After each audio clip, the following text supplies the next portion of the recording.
Bismillahirrahmanirrahim. Assalamualaikum warahmatullahi wabarakatuh. Ya, kembali lagi di podcast Saresehan bersama Sandi. Kali ini kita hadirkan narasumber yang sangat luar biasa. Bukan main, barang bagus. Ini dia, Kang Irsad Imanuddin. Siap.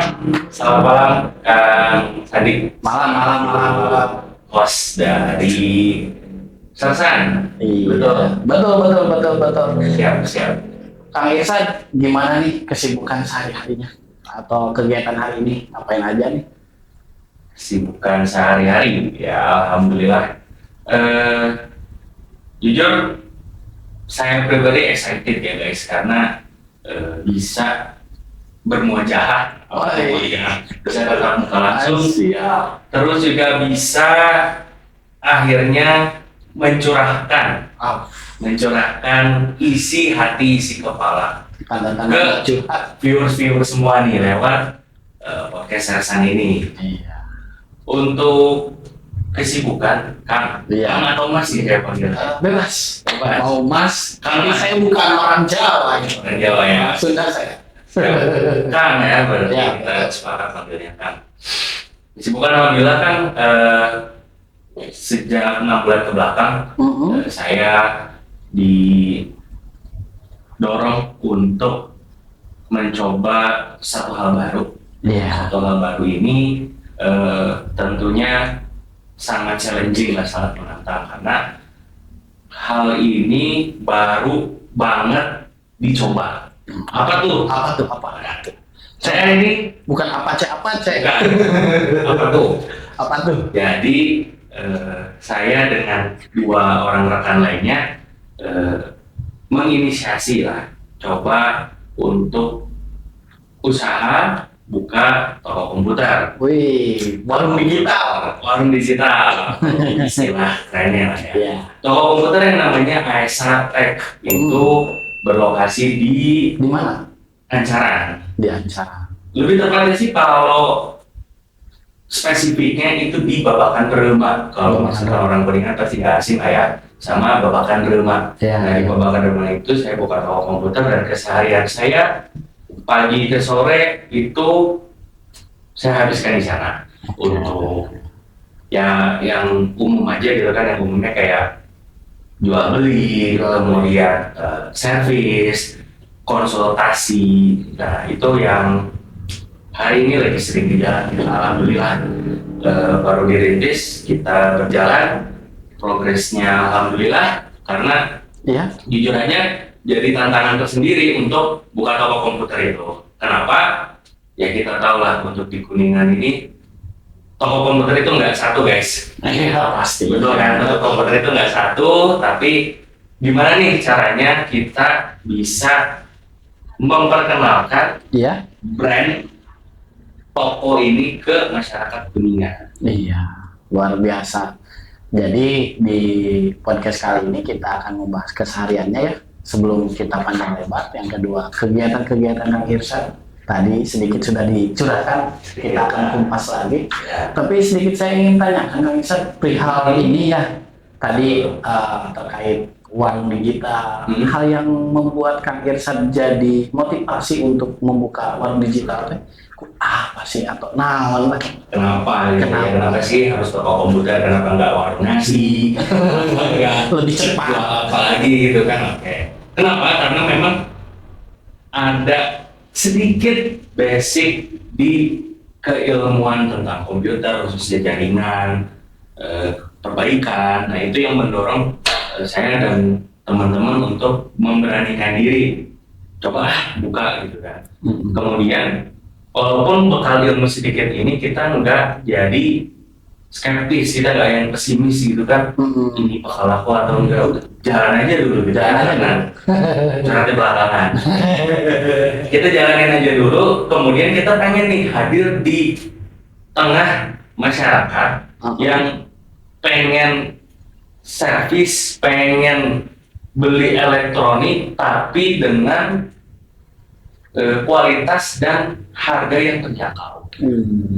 Karena seringnya gini, kita ini ketika mau beli elektronik ini kan yang ada di bayangan kita itu mahal, Terus kalau servis belum juga nanya rusaknya di mana, mereka udah takut harga servisnya lebih mahal dari harga beli. Nah ini yang masih banyak disalahpahami gitu. Kalau di kami di ASATEK itu barang rusak udah bawa aja dulu kita cek, itu free.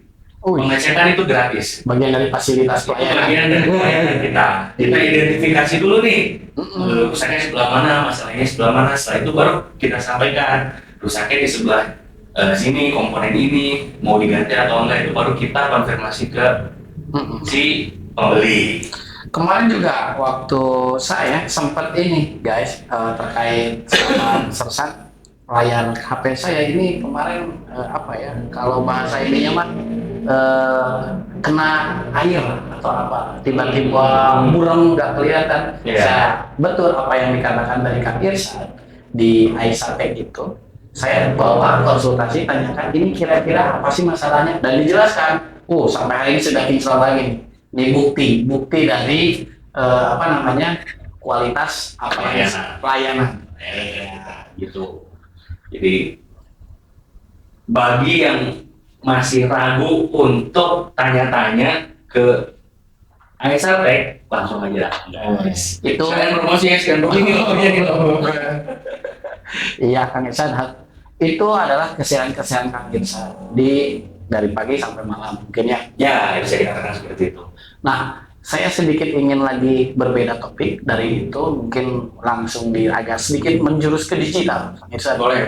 Karena saya sempat lihat di status media, Kang Irsyad ini pernah melakukan apa namanya, podcast. Betul kan? Ya. Nah, pasti barang tentu kalau udah melakukan podcast, apa ya, menjadi hal yang baru dan menjadi tantangan. Nah, saya ingin tanya, apakah untuk diberikan kepada audiens terkait konten pendek atau bisa diarah ke format yang lebih panjang, karena hari ini realitanya konten-konten pendek seperti TikTok yang ada di WhatsApp gitu ya, suka ada di story status WhatsApp itu lebih enak. Nah, kalau di podcast kan sifatnya YouTube itu durasinya panjang. Betul. Nah, itu supaya lebih menarik, gimana sih caranya Kang Irsyad? Kita pahami dulu bahwa hari ini podcast itu kan jadi salah satu alternatif untuk menyampaikan sesuatu, baik itu sifatnya informasi, berita, bahkan gosip, itu kerap jadi topik pembahasan di podcast besar. Nah, akhirnya sumber informasi yang dibutuhkan sama kita nih, kita butuh info nih, info terkait misalkan yang lagi viral apa, kita cek ke podcast yang emang udah terkenal, udah gede channelnya gitu, kita tonton dari awal sampai akhir. Nah, seringnya kita nih boring gitu kan, kalau harus nonton banget dari menit 0 sampai 60 menit ke depan, bahkan sampai 70 menit ke depan. Ya, betul. Akhirnya ada nih netizen yang berusaha untuk hadir sebagai solusinya gimana? Di klip, istilahnya clipper. Nah, clipper itu apa? Jadi dari video-video yang panjang itu mereka klip, mereka potong part yang menurut editornya itu atau menurut yang membuatnya itu menarik nih. Terus ini dagingnya di sini, dipotong, baru di-share ke platform-platform yang memang durasi dari kontennya itu singkat, bisa TikTok, Shorts, Reels gitu kan, atau bahkan Story yang durasinya dari 30 detik sampai 60 detik, 30 detik sampai 1 menit. Akhirnya yang nonton pun, ini pembahasannya, ini intinya. Nah, tapi efek dari itu kerap kali yang nonton juga jadi penasaran. Kalau yang di klipnya ini info-info penting, pasti banyak info penting lain yang ditayangkan di YouTube-nya yang versi panjang. Iya, betul. Itu jadi salah satu cara buat narik audiens buat mampir juga ke YouTube-nya. Jadi biasakan di TikTok-nya atau di Instagram itu dicantumin link YouTube-nya, mampir nih YouTube-nya nih, selengkapnya di sini. Kayak gitu. Itu menurut saya pribadi cukup efektif untuk narik audiens dari konten-konten pendek. Oke, berarti TikTok, WhatsApp, atau media sosial yang konten pendek itu bagian dari penghubung ya? Ya, jadi dibuat gampang aksesnya gitu. Kalau kita kan gini, buka TikTok kita langsung ketemu kontennya. Iya. Buka YouTube kita itu harus ngetik dulu mau nonton apa. Nggak yang kita pengen itu langsung muncul. Betul. Jadi kita mau nonton apa? Oh, karena mungkin udah ketimbun sama konten lain yang lebih trending. Artinya yang kita mau tonton itu nggak langsung muncul di hadapan kita pas buka si platform itu, YouTube kan berarti. Kalau TikTok kan jelas langsung muncul di FYP atau di Reels langsung muncul di halaman awal. Kalau YouTube kita harus cari dulu, nah itu plus minusnya di situ. Berarti lebih efektif ya? Sejauh ini sih menurut saya efektif. Efektif ya? Ya. Minum dulu. Saya juga haus ya. Dari tadi Kang Irsan menceritakan dan menjelaskan terkait podcast.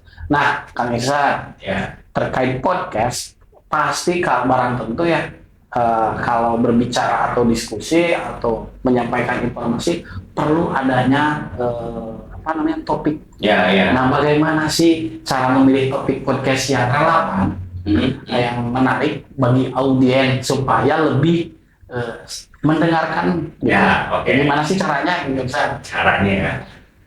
Teman-teman pasti sering nih, kalau misalnya lagi scroll tiba-tiba ada berita yang dalam tanda kutip hot nih, yang hot news, berita yang lagi viral dibicarain.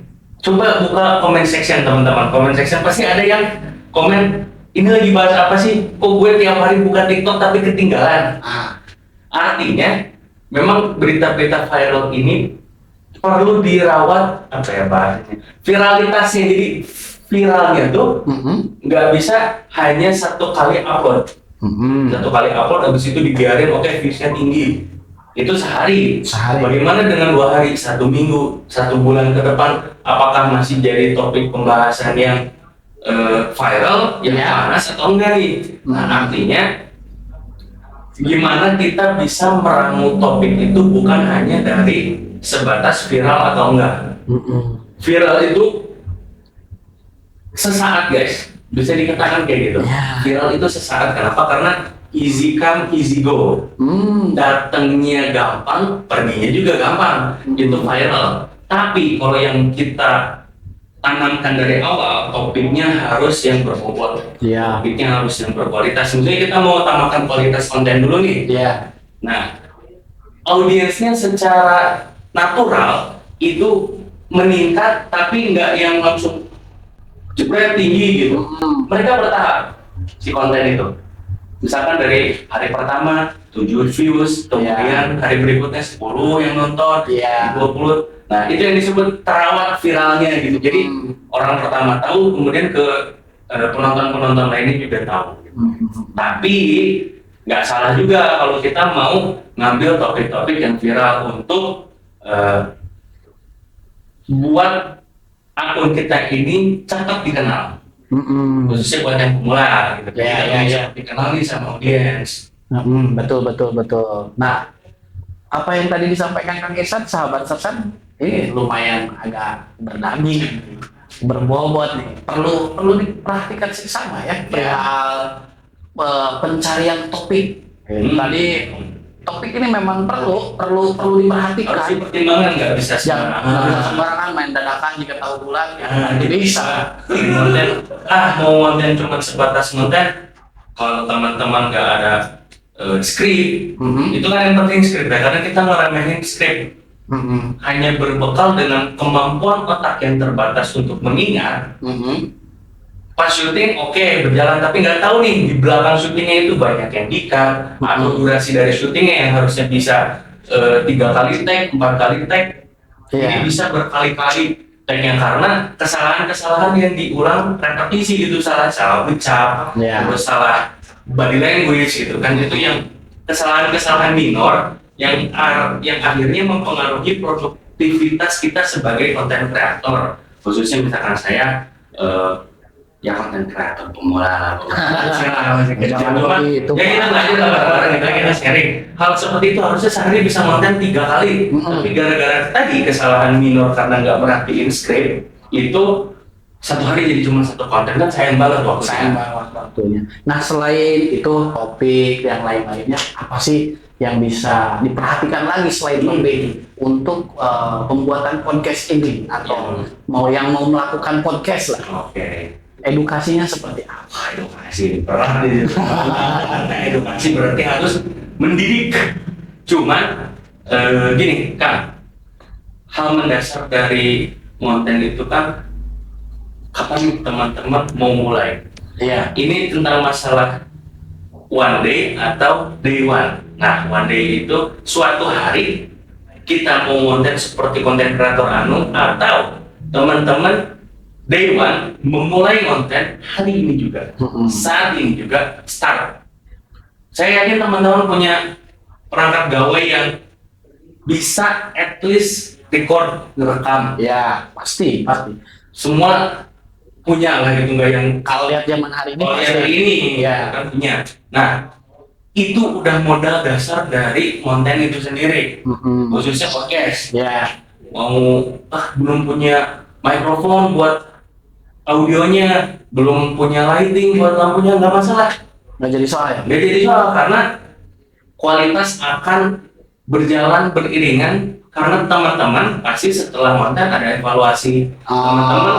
Iya. Teman-teman memposisikan diri sebagai yang nonton juga nih. Kan pada ini yang konten mereka upload, habis itu mereka nonton juga kan. Nah, pas kalian nonton, nyaman gak kalian nontonnya? Nah, itu jadi penilaian juga kan, teman-teman Iya. punya bahan evaluasi. Selain daripada itu, handphone punya nih. Ya. Buat podcast. Hampir semua orang sekarang punya handphone, Pak. Ya, bagus lagi kan, kayak Hampir ya. nggak yang HP-nya masih QWERTY gitu, terus kameranya burik 3 MP gitu kan, pasti udah mumpuni lah gitu.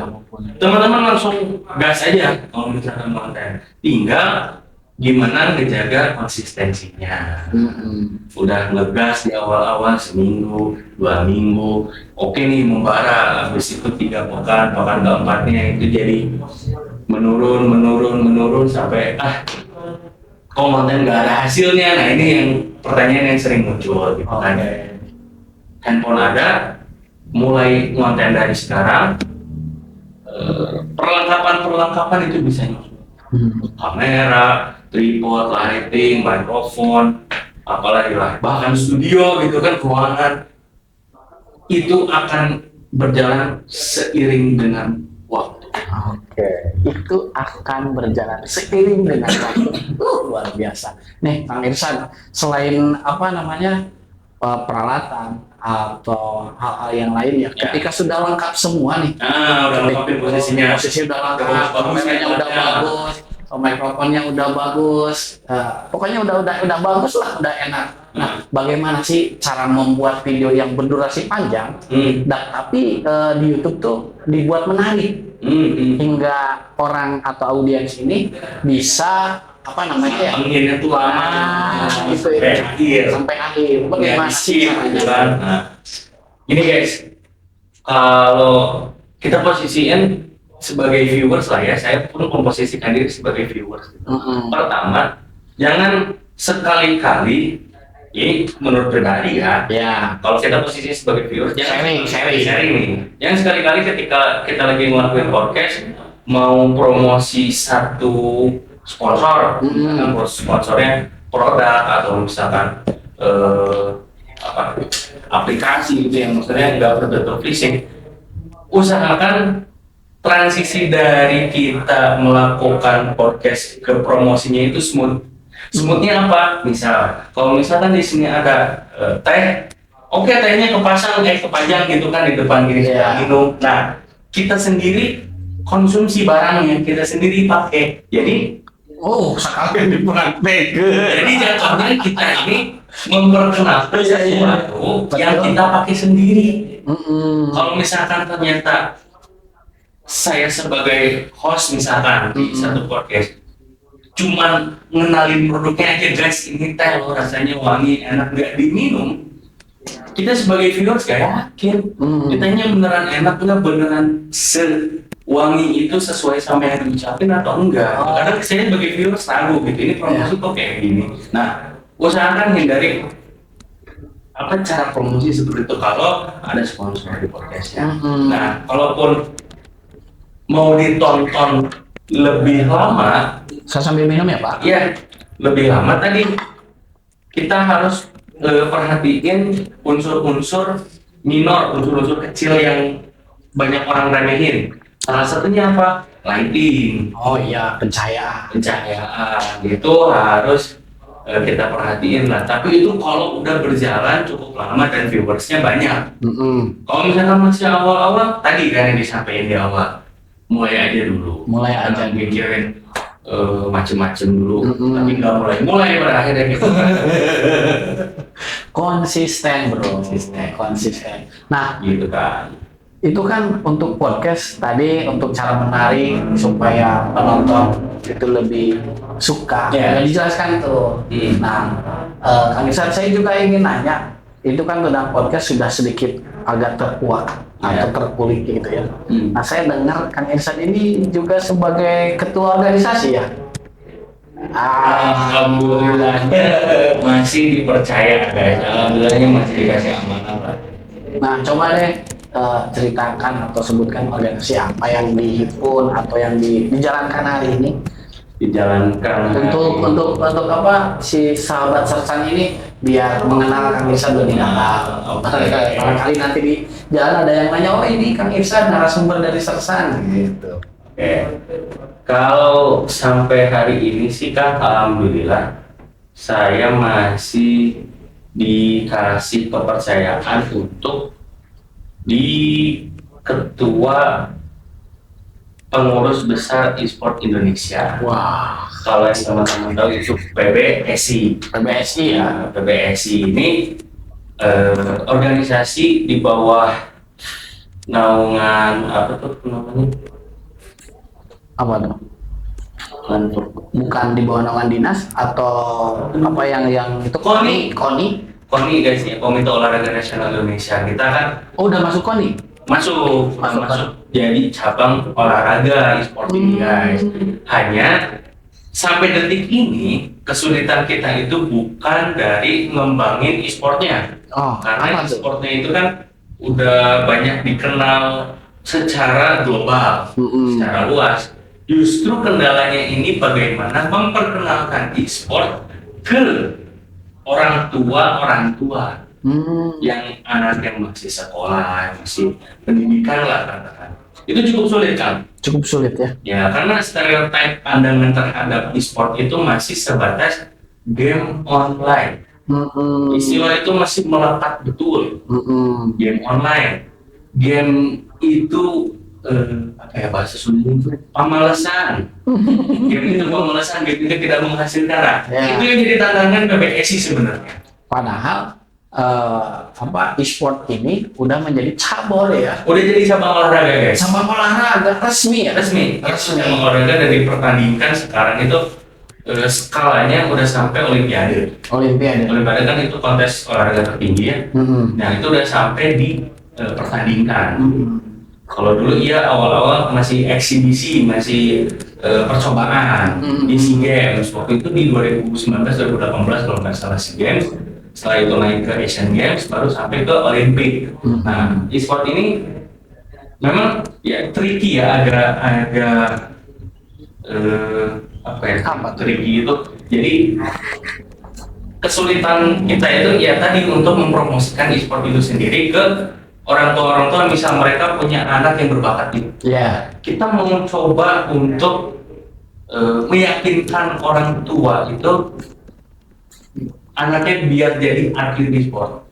Agak susah tuh melepasnya. Nah, apakah itu ada campur tangan dari si pemerintah untuk support atau ada e-sport atau ini kolaborasi lah, kolaborasi dengan pemerintah untuk memberikan pemahaman. Nah, ini Sejauh ini programnya seperti apa sih? Nah, ini kita rasa perlu ya adanya kolaborasi sama khususnya pemerintah gitu, mau itu di tingkat daerah, provinsi atau bahkan di pusat. Kalau di pusat mungkin terkonsentrasi kan karena sampai di tahun berapa gitu saya kurang lebih lupa, teman-teman nanti bisa komen ya ingetin pertama kali Piala Presiden diselenggarain.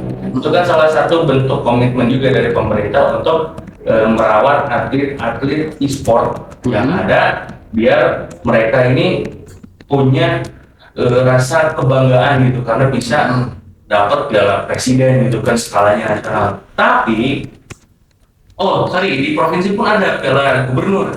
Ada. Kapan itu terakhir? Piala gubernur itu rutin tiap tahun kan. Tiap tahun ada.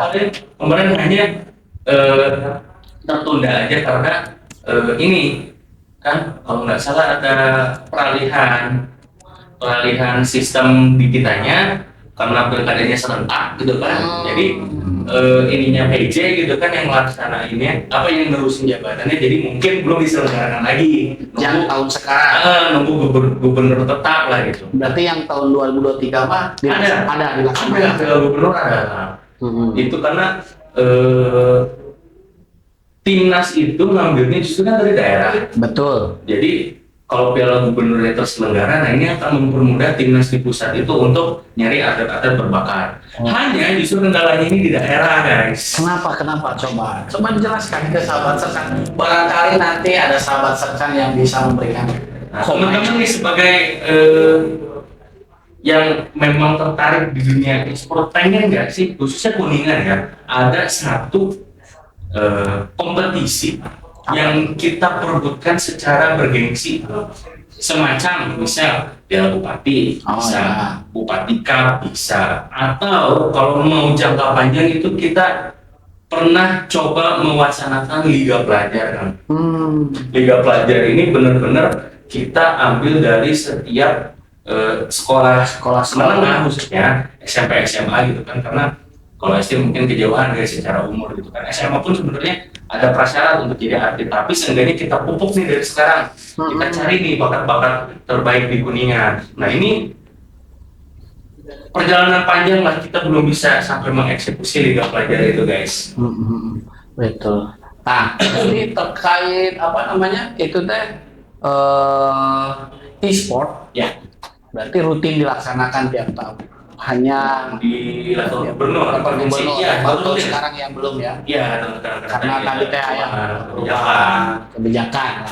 Nah, untuk tahun depan, apakah sudah ada rancangan barangkali tahu mau dilaksanakan? Nah, tahun depan ini menarik, guys, karena di 2025 ini kita mau coba nyiapin nih dari Kabupaten Kuningan atlet e-sport yang memang punya keinginan untuk berkarir di e-sport. Karena ini kan nggak bisa dijadiin hanya sekedar hobi kan. Ya. Ini jatuhnya udah karir. Larinya ke karir sekarang ya. Profesional Karena udah bukan hobi lagi gitu, hanya sebatas suka dan kebetulan jago akhirnya main. Nah itu udah nggak bisa. Mereka harus benar-benar konsentrasi ya, jatuhnya sebagai atlet aja gitu, di karantina, dilatih sampai bisa meraih prestasi sesuai yang kita targetkan gitu kan sebagai pengurus organisasinya gitu. Nah sekarang tahun depan 2025 harus ada nih atlet e-sport dari Kuningan yang berlaga di Piala Gubernur. harus ada. Outputnya nanti berpeluang besar untuk kontes lagi di Piala Presiden. Jadi Berjenjang ya. Nah, lebih jauh lagi yang jual Piala Presiden itu kan nantinya berpotensi untuk mewakili Indonesia di SEA Games, di Asian Games. Karena kan jelas nih udah juara di level nasional kan, tinggal kita pertandingan lagi di level Asia Tenggara, di level Asia, baru di level dunia. Ternyata e-sport ini berjenjang ya, dan sifatnya profesional, sudah bisa menghasilkan materi. Betul, itu materi. Nah, saya sedikit agak seneng nih berbicara e-sport karena untuk berbicara game online ini tidak mengenal umur, yang udah punya gawai rata-rata ingin memainkan. Nah, untuk ke ranah profesional, apakah ada varian bukan varian ya, lebih kepada syarat faktor-faktor yang bisa yang ikut jadi atlet itu teh berapa sih umurnya minimal? Apakah anak SD juga kalau sudah keren, bagus mainnya bisa dijadikan atlet atau memang seperti apa nih aturan mainnya? Oke. Sebenarnya kan kalau e-sport itu kita memainkan satu game ya kan. Nah, game itu kan ada pengembangnya, Betul. ada developernya. Nah, setiap developer game itu punya kebijakan masing-masing. Misal untuk satu game A ini batas usianya dari umur berapa sampai berapa, itu ada, nggak spesifik harus dibatasi. Cuma rata-ratanya, coba guys, kalian kalau yang lebih tahu nanti isi nih kolom komentar. Kalau nggak salah itu umur minimal atlet itu di 18 tahun, itu yang profesional yang udah Minimal? Iya, Minimal udah bisa dimasukkan ke tim utama. Tim utama. Di klubnya itu, di timnya itu dimasukkan ke tim utama. Kalau masih di bawah umur bisa masuk ke tim, tapi nanti jatuhnya jadi talent, jadi brand ambassador, jadi content creator, belum didaftarkan gitu sebagai pengisi tim utama. Biasanya sih di 18 tahun kan. 18 tahun ya. 18 tahun kan berarti mereka transisi dari SMA ke kuliah rata-rata ya. Rata-rata itu tantangannya gitu. Dari orang tua biasanya banyak yang cenderung melarang gitu. Kalian ngapain daripada jadi atlet, gak jadi e-sport, gak jelas, nggak dapat pegang. Mending kerja gitu yang jelas dapat uang. Jangan salah guys. Ada e-sport duitnya ke digit ke atas rata-rata. Itu cuma yang katanya sebatas apa? Sebatas game doang gitu, tapi Kayak pemalasan. ya tadi ya. Income-nya bukan lumayan lagi guys, kalau kalian tadi bukan sekedar hobi serius. Nah, terkait yang main e-sport, saya ingin nanya itu, apakah Anda nggak sejauh ini melihat atlet yang sudah berumur dalam artian ya 48 atau sampai 50, 60, apakah ada yang memainkan itu dalam ranah profesional? Profesional ya. Apakah maksudnya tadi kan level paling umur yang paling minimal itu 18, Ya. kalau maksimalnya berapa? Oh, nah ini menarik. Kalau di e-sport itu yang pengetahuan saya ya guys, batas minimalnya ada, cuman batas maksimalnya ini sampai sekarang gak ada yang bisa nentuin guys. Kenapa? Karena ini seiring berjalannya waktu nih kan, kompetisi yang dimainkan oleh game itu semakin ketat, otomatis kan tim yang merekrut pemain itu pengen menang terus dong. Iya. Pengen menang, gak mau kalah. Nah, mereka itu pasti akan rutin melakukan trial, uji coba pemainnya, diuji lagi. Misalkan oke, saya udah masuk ke tim utama, tapi ketika performanya nggak maksimal, dites lagi, diadu lagi sama rekruter yang baru. Jadi open recruitment, ada pendaftar baru, diadu tuh skillnya. Kalau yang ini ternyata udah malah lebih muda dan lebih jago, nah orang lama nih yang ada di tim itu akan seringnya tahu diri dan akhirnya mengundurkan diri. Karena kalah saing yang lebih muda, lebih jago. Jadi kalau batas usia itu sejauh ini nggak ada kan? Nggak ada batasan. Ada maksimal 30 tahun nggak ada. Lu 30 tahun jago main terus. 40 tahun jago main terus. Nggak ada batas. Menariknya di e-sport gitu. Nah, tantangan ke depan Ya, terkait e-sport, podcast, apa sih khususnya 2025, 2026 pasti kan sudah menerka nih di tantangan Kang Irsad selaku ketua e-sport, ditambah lagi mengadakan podcast, ditambah lagi keseharian. Nah, apa sih tantangan yang akan dihadapi Kang Irsad di kemudian hari? Prediksinya? Ya, semacam kayak resolusi lah ya. Harapan lah di tahun depan itu gini guys. Ini udah waktunya Kuningan itu unjuk gigi guys. Kuningan ya, khususnya karena saya juga ada di Kuningan, teman-teman juga ada yang di Kuningan dan pasti ada juga yang keluar secara umum lah Indonesia gitu, tapi spesifiknya Kuningan. Ayo dong Kuningan, kapan nih mau unjuk gigi di yang jauh-jauh dulu deh, di kancah provinsi aja dulu. Kita jangan kalah saing dong sama kabupaten-kabupaten lain yang atletnya terorganisir, terbina gitu. Kuningan tuh punya kan atlet jago, ada orang Kuningan tapi mainnya di luar. Nah, kok bisa? Nah itu kembali karena mungkin pengurus PBSI-nya yang ya saya mengakui itu nggak menjamah jauh. Betul. Tapi kan tadi karena peran kita terbatas, ini kan ada peran yang jauh lebih penting lagi kan dari level Pemerintah dong. Ya, selaku Berarti bukan kebijakan. berarti menyalahkan pemerintah, bukan.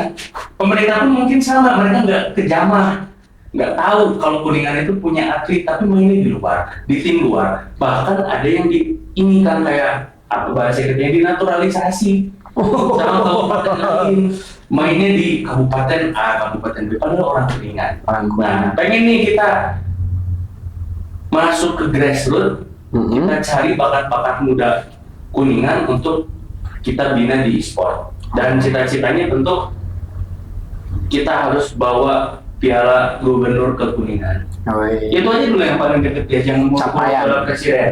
Capaian di 2025 Piala Gubernur harus Piala dibawa. gubernur harus ada guys. Harus Ini, ada guys. cambuk lah untuk kita khususnya di PBSI. Gitu. Oke, Kang Irsyad, nih karena waktunya terbatas ya, Iya. makanya namun juga sedang berusaha untuk istiqomah. Betul. Seperti apa yang tadi dikatakan Kang Irsyad. Betul banget. Nah, kata-kata hari ini deh untuk menutup acara gitu, untuk para sahabat Sersan. Kata-kata hari ini luar biasa, ini harus saya pikir yang paling bisa ngena nih guys buat teman-teman. Coba pikirkan. Jadi believing is seeing, not seeing is believing. Jadi teman-teman itu harus percaya dulu, kemudian melihat. Jangan melihat dulu baru percaya. Artinya yakin dulu, jalan dulu, hasil itu akan nampak. Jangan ditampakkan dulu di awal baru teman-teman percaya bahwa itu adalah hasil dari kesuksesan. Kesuksesan bekerja tidak seperti itu guys. Oke, luar biasa. Nah, sedikit kata-kata dari saya juga ya, Kang Irsyad. Saya juga ingin menyampaikan. Harus juga nih. Ya, sedikit kata-kata dari saya. Hal kecil yang dimulai itu akan berdampak besar.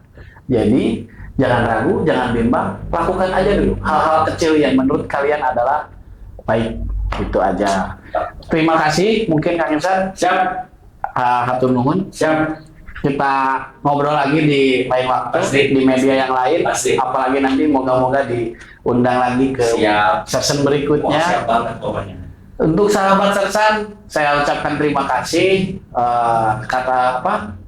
Untuk penutup, bila fisabilillah, fastabiqul khairat, dan jangan lupa like, comment, subscribe YouTube dari Sersan. Nah, di podcast kali ini ya. Di sini nanti kita lihat aja ya. Oke, dadah. Assalamualaikum.